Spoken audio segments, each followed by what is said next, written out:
Ouais, il est pas dégueu ce Galaxy S10 Plus. Et oui, les gars, bonjour déjà, hein, ça c'est clair. Deuxièmement, c'est la dernière vidéo qu'on fait dans cet endroit. Alors du coup, comme c'est triste, on va verser une petite larme parce qu'on change de setup complètement. On change de plein de trucs. Donc du coup, on dit merci la vie d'avoir fait une vidéo, enfin un an dans ce studio-là. Bien entendu, je vais regarder ça, mais ça déménage autre part. Je dis ça, je dis rien. Rendez-vous dans quelques jours pour la prochaine vidéo. Oui, on s'attaque donc au Galaxy S10 Plus aujourd'hui. Le S10e, le S10, le S10 Plus ont été annoncés le 20 février dernier à San Francisco. J'ai déjà pu faire une première vidéo aux alentours du 20 février, d'ailleurs le 20 février, pour prendre en main en avant-première ces nouveaux Galaxy S10, S10e, S10 Plus. Et qu'est-ce qui est arrivé ce matin par colis? Le S10 Plus. Et oui, du coup, on va faire les 5 points, les 5 choses à savoir sur ce fameux Galaxy S10 Plus pour l'acheter parce que qui peut le plus peut le moins, donc autant parler directement du Galaxy S10 Plus dans son coloris blanc prisme, blanc perle, quand même assez très joli. Premièrement, son grand écran, 6,4 pouces avec un tout nouvel écran Infinity O. Qu'est-ce que ça veut dire? Ça veut dire que c'est un écran comme avant, mais simplement il a été coupé avec un petit trou dans l'écran pour avoir cette sorte de bulle,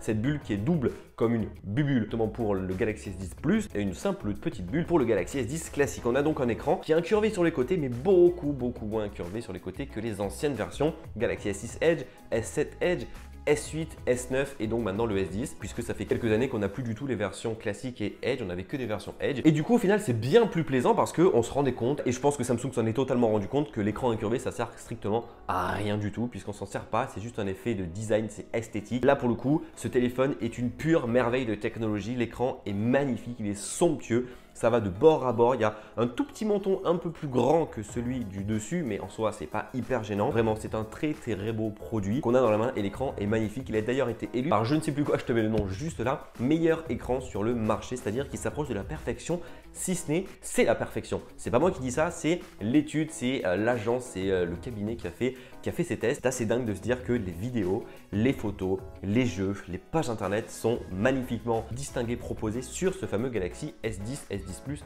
et S10e. Outre ce design classique qui n'a pas non plus beaucoup évolué comparé à celui de l'année dernière avec le S9 et donc du S8 de l'année d'avant, on a toujours le port jack, le port USB-C en charge rapide, l'haut-parleur stéréo avec le dessus et le dessous, ce bord incurvé en aluminium, le port de carte micro SD et carte SIM juste au-dessus, un arrière avec 3 caméras, on va en parler dans quelques secondes, ce dos qui est en vert, la couleur blanche est franchement très jolie. C'est pas de la céramique que j'ai ici, c'est la couleur blanche classique, elle est très jolie, c'est blanc perle si je me trompe pas. Donc franchement on a un très joli smartphone qui se tient très bien dans la main. On a donc comme grosse nouveauté ce petit trou dans l'écran, cette bulle en façade avant, la double bulle pour le Galaxy S10 Plus et ces 3 capteurs à l'arrière. Un premier capteur classique avec ouverture variable qu'on avait déjà sur le Galaxy S9 l'année dernière, un second capteur qui va être un zoom optique x2 et le tout dernier capteur qui est un capteur lui qui va te permettre d'avoir un ultra grand angle de 117 degrés, un ultra grand angle qui te permettra directement de voir beaucoup plus de choses dans l'image. C'est assez bluffant, j'avais pu m'y amuser avec lorsque j'avais pris en main ce téléphone en avant-première, mais franchement c'est ultra bluffant. En caméra avant on retrouve cette bulle avec directement ces doubles capteurs qui ne sont pas là pour la détection de visage parce que oui, ce smartphone n'a pas de détection de visage, donc que tu sois un babouin ou que tu sois un singe ou que tu sois un humain,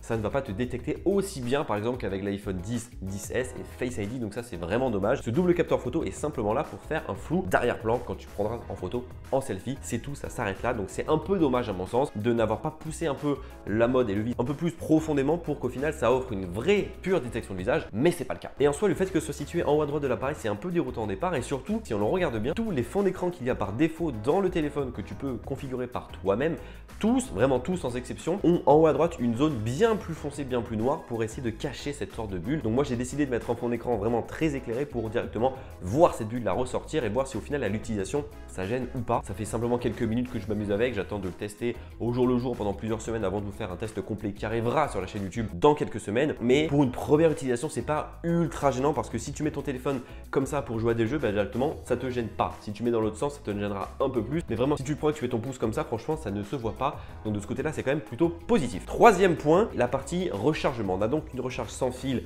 rapide, une recharge filaire rapide, mais surtout on a une recharge sans fil inversée. Qu'est-ce que ça veut dire? Ça veut dire que dès lors que tu l'actives dans les réglages, tu retournes ton téléphone, tu mets n'importe quel produit dessus qui vient directement se charger en charge sans fil, que ce soit un téléphone, des écouteurs ou je ne sais quoi, et ton téléphone, ton produit en question viendra se recharger. Il va ponctionner la batterie de ce téléphone et ça viendra dans l'autre téléphone. C'est pas Samsung qui a inventé ça, ça existe depuis plusieurs mois chez Huawei avec le Mate 20 Pro. Quatrième grosse nouveauté de cette gamme Galaxy S10 et S10 Plus, c'est l'abandon du capteur d'empreinte à l'arrière pour l'avoir directement à l'avant. Mais à l'avant, il n'est pas en physique, il va se retrouver sous l'écran. Et oui, c'est la nouveauté de la chose, c'est-à-dire qu'on a un capteur d'empreinte non pas numérique, non pas physique, mais un capteur d'empreinte ultrasonique. Oui, comme le jeu vidéo. Comment ça marche? Ça marche qu'en fait, il va y avoir des ultrasons qui vont être poussés vers le téléphone via ton empreinte et donc tes petits liserés sur le doigt et directement ça va venir se caler. Alors moi je vais pas te le cacher, ça marche pas à tous les coups sur mon téléphone, je ne sais pas pourquoi. C'est-à-dire que là justement ça marche. Bon voilà, maintenant ça marche, c'est super. Mais en soi, ça marchait pas à tous les coups juste avant que je tourne la vidéo parce qu'en fait, il faut bien positionner son doigt au bon endroit et comme c'est ultrasonique, si ton écran est éteint, tu le mets sur le truc et ça va se déverrouiller. Typiquement là, ça le déverrouille parce que j'ai mon doigt dessus. Mais il faut faire extrêmement gaffe de là où tu mets ton doigt. C'est pratique, mais c'est bien moins rapide qu'un vrai capteur d'empreinte physique est beaucoup moins rapide d'une vraie détection de visage style Face ID. Celui-ci a une détection de visage mais bien moins poussée, c'est-à-dire qu'avec une simple photo, tu peux déverrouiller et berner ce fameux Galaxy S10. Donc autant te dire que c'est pas ultra safe. D'ailleurs, il faut savoir à propos de la partie du capteur ultrasonique, c'est que Samsung met dans la boîte et directement fournit dès que tu ouvres ton téléphone, un petit film. C'est-à-dire que là, il y a un film de protection sur ce téléphone, mais un film qui n'est pas anti-choc. C'est juste un film entre guillemets, rayure de l'écran. Mais il faut savoir que d'autres marques, par exemple Rhinoshield, proposent des films de protection pour le Galaxy S10 Plus ou le Galaxy S10 avec son écran incurvé, compatible également avec le capteur d'empreinte parce que c'est très compliqué aujourd'hui de mettre un film sur un téléphone qui a un capteur ultrasonique. Pourquoi? Parce que comme ça va directement rentrer en contact avec le doigt, si tu mets une protection par-dessus, directement ça va pas marcher. Donc Rhinoshield propose comme ça des films de protection pour le Galaxy S10 Plus, mais un peu moins performant de ce qu'ils ont l'habitude de faire. Pourquoi? Parce qu'ils ont dû diminuer la taille, mais en soi ça permet d'épouser les bords incurvés, plus d'avoir une compatibilité du capteur d'empreinte digitale, donc c'est une concession à faire. Tu as un lien en description de la vidéo comme d'habitude. Et enfin, dernier point, c'est la gamme de ce Galaxy S10 Plus. Ça fait longtemps que Samsung n'avait pas sorti une version vraiment purement entrée de gamme de sa gamme de haut téléphone Galaxy S, le Galaxy S10e, qui renferme toutes les nouveautés essentielles de celui-ci, mais dans un form factor plus petit, sans l'écran incurvé, sans le capteur d'empreinte sous l'écran, sans la triple caméra, sans la double bulle. C'est quelque chose de très essentiel, d'où le nom Galaxy S10e. Et ensuite, on a le S10 et le S10 Plus, sans compter le S10 Plus édition performance et sans compter le S10 Plus édition 5G. Il y a 5 téléphones qui ont été annoncés, ça fait beaucoup. Ça commence à 749 € et ça peut monter jusqu'à 1700 et beaucoup plus en termes d'euros chez Samsung. Donc en soi, Samsung a sorti un téléphone pour fêter les 10 ans de la gamme Galaxy S. Pour moi, c'est le téléphone quasiment parfait, vraiment quasiment parfait.